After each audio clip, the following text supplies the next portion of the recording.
প্রিয় দর্শক, স্বাগত জানাচ্ছি শুক্রবারের ছুটির দিনের আজকের সকালে 17ই অক্টোবরের এই সকালে সবাইকে আমাদের এশিয়ান সংবাদ বিশ্লেষণে স্বাগতম। আর ওদিকে কিন্তু হেমন্ত আজকে শুরু পয়লা কার্তিক। কার্তিকের এই প্রথম দিন, নবান্ন, নানান কিছু মিলে সারা বাংলা কিন্তু সেজে ওঠে আমাদের ফুলে ফসলে, সব কিছুতে গোলা ভরে যায় ধানে। এই সময়টিতে আমরা এই চমৎকার সময়টিতে আমরা স্বদেশের সুন্দর রূপটি দেখতে চাই। আমরা সমস্ত পত্রপত্রিকাতে যেসব খবরাখবর রয়েছে তাতে সন্ধান করব আমাদের জাতীয় জীবনে কতখানি সৌন্দর্য চলে আসছে, আস্থা চলে আসছে, শান্তি চলে আসছে, আর কোন কোন জায়গাগুলোতে অসঙ্গিত রয়েছে যা আমাদের ঠিক করতে হবে। সবগুলো খবর নিয়ে আমরা বসবো আজকের সকালবেলার এশিয়ান সংবাদ বিশ্লেষণে। সঙ্গে আমি ডক্টর মঞ্জুরুল হক। চলুন, আজকের সংবাদপত্রগুলোতে যেগুলো আমরা দেখেছি, প্রধানতম সংবাদগুলো সেগুলো রয়েছে যে জুলাই জাতীয় সনদ স্বাক্ষর হবে আজকে সংসদ ভবনের দক্ষিণ প্লাজায়। 21 বছরের সর্বনিম্ন পাস, নভেম্বরে গণভোটে প্রস্তাবে অনড়, আইনি ভিত্তি ছাড়া স্বাক্ষরে যাচ্ছে না, এটি কোনো কোনো দল বলছেন। আর কেউ কেউ বলছেন স্বাধীনতাকে বিকৃত করা সনদে সই নয়। আরও আজকের সংবাদপত্রগুলোতে আরও যেগুলো রয়েছে, সিইপিজেড কারখানায় প্রচণ্ড ভয়াবহ যে আগুন, সেটি নিয়ন্ত্রণ করা যাচ্ছে না, এখনও বিষাক্ত ধোঁয়ায় গন্ধ, অসুস্থ অনেকে। এই খবরগুলো কিন্তু আমরা সব পত্রপত্রিকায়, যেমন ধরুন আমরা সময়ের আলো দেখব, জনকণ্ঠ দেখব, আমাদের সময়, প্রথম আলো, ইত্তেফাক, এই খবরগুলো আমরা সব জায়গায় পেয়েছি। আলোচনাও হবে তাই নিয়ে। যেগুলো বললাম এটি দেশ রূপান্তরের প্রথম পৃষ্ঠার খবর। আজকে 17 অক্টোবরের পয়লা কার্তিক 1432-এ দেশ রূপান্তর এসব কথা বলেছে। আচ্ছা, 21 বছরে সর্বনিম্ন পাস, এটি প্রধানতম খবরের মধ্যে আজকে রয়েছে আমাদের কাছে। প্রিয় দর্শক, যারা 21শে টেলিভিশনের আমাদের এই যারা 21 বছরের সর্বনিম্ন পাস এশিয়ান টেলিভিশনের সঙ্গে যারা রয়েছেন, তাদেরকে দেখাচ্ছি যে আমাদের ছাত্রীরা খুব উল্লসিত এই 21 বছরের এই পাসটিতেও। মানে আনন্দের আসলে কোনো সমস্যা হয় না। বিশ্লেষকদের মত রয়েছে এই ফলাফল থেকে শিক্ষা নিতে হবে। আর 21 বছরের সর্বনিম্ন পাশের 2025 সালে উচ্চ মাধ্যমিক সার্টিফিকেট ও সমমান পরীক্ষায় নজিরবিহীন ফল বিপর্যয় বলা হয়েছে। আমরা এই বিষয়টি নিয়ে আজকে অন্যতম প্রধান আলোচনায় যোগ দেব। আর এদিকে রয়েছে সইয়ের অপেক্ষায় সনদ, সব দল সই করবে বলে আশা করছে সরকার। জুলাই জাতীয় সনদের স্বাক্ষর আজ। খালেদা জিয়া ও তারেক রহমানকে আমন্ত্রণ জানানো হয়েছে। শুক্রবারের পরেও কিন্তু স্বাক্ষরের সুযোগ থাকবে বলছেন আলী রিয়াজ। এই খবরগুলোর মধ্যে অন্যতম সেরা খবরগুলো, মানে অন্যতম আমাদেরকে ধাক্কা দেওয়ার মতো খবর হচ্ছে এখনও বিষাক্ত ধোঁয়ায় গন্ধ, অসুস্থ অনেকে। এই খবরটি দেখুন, এই যে সর্বনিম্ন পাসের খবরটি যদি আমরা প্রথম আলোর দিকে তাকাই, প্রিয় দর্শক, আমরা এই বিষয়টিতে আজকে আলোচনায় যোগ দেবার জন্যে আমন্ত্রণ জানিয়েছি ঢাকা বিশ্ববিদ্যালয়ের সম্মানিত অধ্যক্ষ একেএম ইলিয়াসকে, যিনি শিক্ষাবিদ হিসেবে বিশ্লেষণ করবেন যে এটি কি ফলাফল বিপর্যয় নাকি শিক্ষার্থীরা যা লিখেছে তার মূল্যায়ন, এবং শিক্ষক কখনো এই মূল্যায়নে ভুল করেন না। তো তাকে আমরা সংযুক্ত করার সাথে সাথে আপনাদের সঙ্গে এই বিষয়টিতে কথা বলবো। আমরা দেশ রূপান্তরের দিকে তাকিয়ে যা যা দেখলাম, একটুখানি অন্যান্য পত্রিকার দিকে একটু তাকাই। হ্যাঁ, ঐকমত্য হলো না কোনো মতেই জুলাই সনদের স্বাক্ষর অনুষ্ঠান আজ। প্রিয় দর্শক, এই যে আমরা আসতে পথেই কিন্তু জাতীয় সংসদের দক্ষিণ প্লাজায় এখানে দেখেছি যে মঞ্চ প্রস্তুত হচ্ছে, একদম তৈরি হচ্ছে, সংবাদের কর্মীরাও সেখানে উপস্থিত হয়ে গেছেন। এই জায়গাটির প্রস্তুতি আজকে 16 আনায় চলছে। আবার ওদিকে শান্তিপূর্ণ ভোটে উৎসব, রাকসু নির্বাচন, এই প্রসঙ্গটি এসেছে। নির্বাচনটিতে একটু যাওয়া যায়। ভোট প্রদানের হার 70%। রাজশাহী বিশ্ববিদ্যালয় প্রেক্ষাপট। অমোচনীয় কালি নিয়ে অসন্তোষ প্রকাশ করেছেন শিক্ষার্থীরা। দিনভর পাল্টাপাল্টি অভিযোগ হয়েছে রাজশাহী বিশ্ববিদ্যালয়ের কেন্দ্রীয় ছাত্র সংসদ, হল সংসদ, সিনেটে ছাত্র প্রতিনিধি নির্বাচনে ভোট গ্রহণ বলা হচ্ছে যে এটি শান্তিপূর্ণভাবে শেষ হয়েছে। ফলাফলের অপেক্ষায়। আবার সময়ের আলো বলল যে 2 দশকে সবচেয়ে খারাপ ফলাফল। কথা ওইটি যে আমরা যে ছবিটি দেখছি এটি হলো ভিকারুন্নেসা নুন অ্যান্ড স্কুল অ্যান্ড কলেজ থেকে তোলা। ভিকারুন্নেসা নুন ছাত্রীরা তেমনি উচ্ছ্বসিত। এই উচ্ছ্বসিত অবস্থাটি দেখতে, আনন্দটি দেখতে সত্যিই ভালো লাগছে।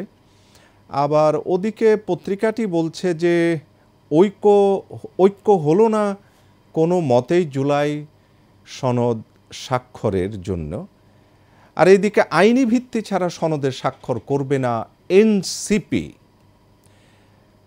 সংবাদ সম্মেলনে নাহিদ ইসলাম কথাটি বলেছেন, জুলাই সনদে আইনিগতভাবে যে আদেশ জারি করার কথা বলা হচ্ছে সেটি না করলে স্বাক্ষরের বিষয়টি কেবল আনুষ্ঠানিকতা হবে। এই বিষয়টি নিয়ে কথা বলেছেন নাহিদ। মরদেহ পাননি স্বজনরা। প্রসঙ্গ হচ্ছে মিরপুরে অগ্নিকাণ্ড। ময়নাতদন্ত হয়েছে আরও 10টির, নেওয়া হয়েছে ডিএনএ নমুনা। ঘটনা তদন্তে ফায়ার সার্ভিসের আরেকটি কমিটি গঠন। আমরা মানে অগ্নিকাণ্ডের যে খবরগুলো দেখছি, আমরা লিড নিউজে যেটি দেখছি, রাজধানীর মিরপুর রূপনগর কেমিক্যাল গুদাম ও পোশাক কারখানায় লাগা আগুনে 16 জনের মৃত্যু। 10টি মরদেহের ময়নাতদন্ত শেষ হয়েছে, নেওয়া হয়েছে ডিএনএ নমুনা। আর বিষয়টি হচ্ছে কেমিক্যাল গুদামে পোশাক কারখানায় লাগা আগুন। প্রিয় দর্শক, কেমিক্যাল গুদামে পুরনো ঢাকায় আপনাদের নিশ্চয়ই মনে আছে নিমতলির সেই ভয়াবহ ট্র্যাজেডি। তারপরেও কেমিক্যাল গুদামে থাকা আগুনের বিষয়ে আমরা কিছু অগ্রগতির দিকে যেতে পারিনি। এদিকে জনকণ্ঠের দিকে একটু তাকাই। জনকণ্ঠের সাথে যারা যুক্ত আছেন, জনকণ্ঠ তার প্রথম খবরটি বলল উচ্চ মাধ্যমিক ফলে বড় ধাক্কা। জনকণ্ঠ তার ছবিতেও এটি দিয়েছে। তার প্রধান ছবিটি করেছে উচ্চ মাধ্যমিকের যে বড় ধাক্কাটি গেছে তার ছাত্রীদের ছবি আছে। পাশের হার 58.83, 21 বছরে সর্বনিম্ন। গতবারের চেয়ে অর্ধেকের নিচে জিপিএ 5। বিপর্যয়ের নেপথ্যে ইংরেজি এবং গণিত, এটি জনকণ্ঠের বিশ্লেষণ। এবারও এগিয়ে মেয়েরা। শিক্ষা বোর্ডের পাশের হারের যে ব্যাপারটি বলা হয়েছে সেখানে ঢাকা রয়েছে 64.62%, জিপিএ 5 26,063। চট্টগ্রাম 52.57, বরিশাল 62.75, রাজশাহী 59.40। এরকম সংখ্যাগুলো দেয়া আছে জনকণ্ঠে।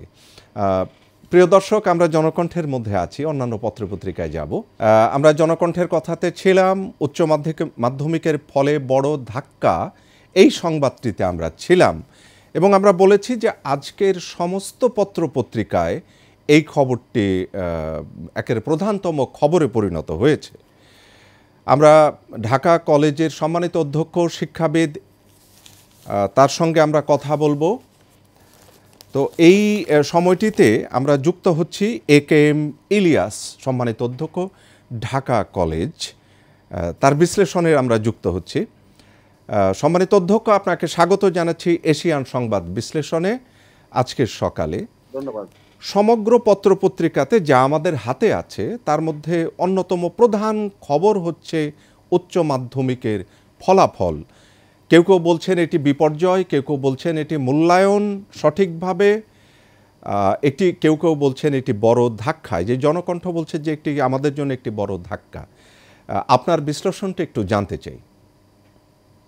আসলে এটাকে বিপর্যয় বলবো না, বলবো যে আসলে কোন রকম এক্সাজারেশন নাই, অর্থাৎ যে পরিমাণ ছাত্রদের যে মেধার মূল্যায়ন সেটি যথার্থই হয়েছে, সে কারণে কিন্তু কোনো অতিরঞ্জন নাই।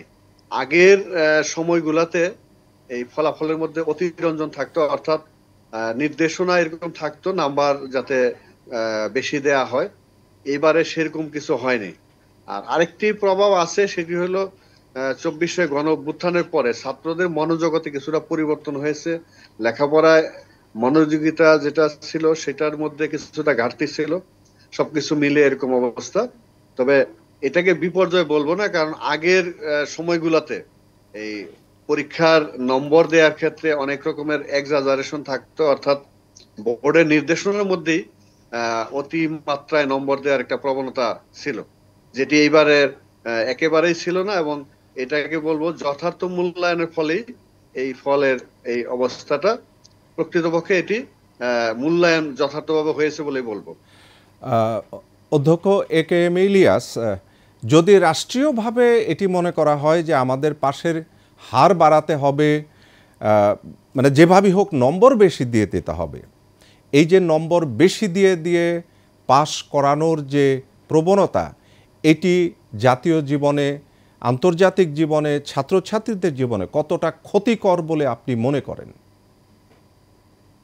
এই প্রভাবটা সবসময় খারাপ। যেমন আমরা এইটার প্রভাব দেশের মধ্যে যেটি দেখি, যে ঢাকা বিশ্ববিদ্যালয় অথবা অন্যান্য বিশ্ববিদ্যালয় ভর্তির ক্ষেত্রে 2বার GPA 5 পাওয়ার পরে ওরা ভর্তি পরীক্ষায় পাস মার্ক, যোগ্যতা যেটা, সেটি অর্জন করতে পারে না।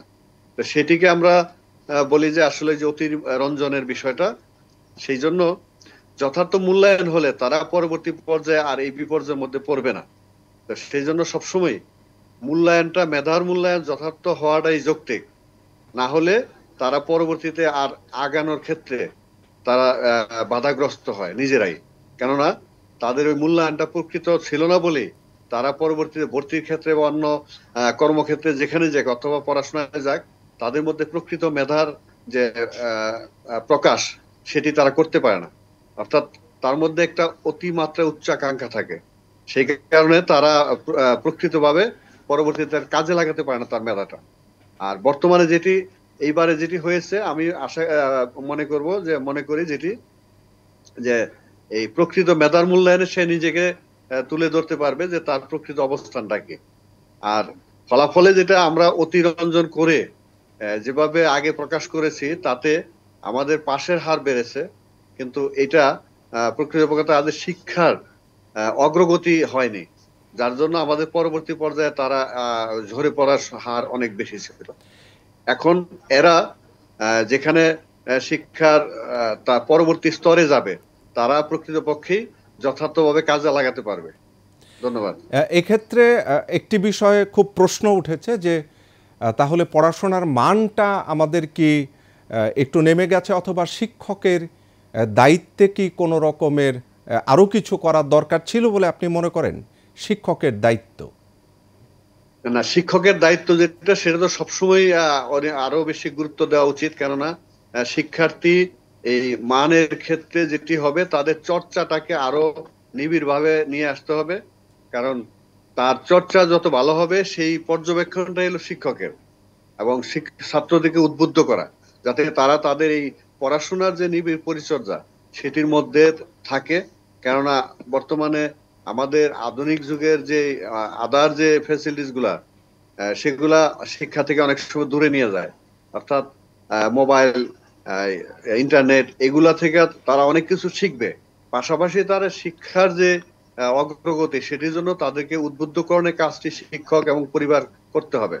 আর বিশেষ করে উচ্চ মাধ্যমিক পর্যায়ে পরিবারের গুরুত্ব অত্যাধিক, কারণ মাধ্যমিক পাশের পরে উচ্চ মাধ্যমিকের সিলেবাসের একটা ব্যাপক পরিবর্তন থাকে, অর্থাৎ সিলেবাসের ব্যাপ্তি অনেক বেশি থাকে।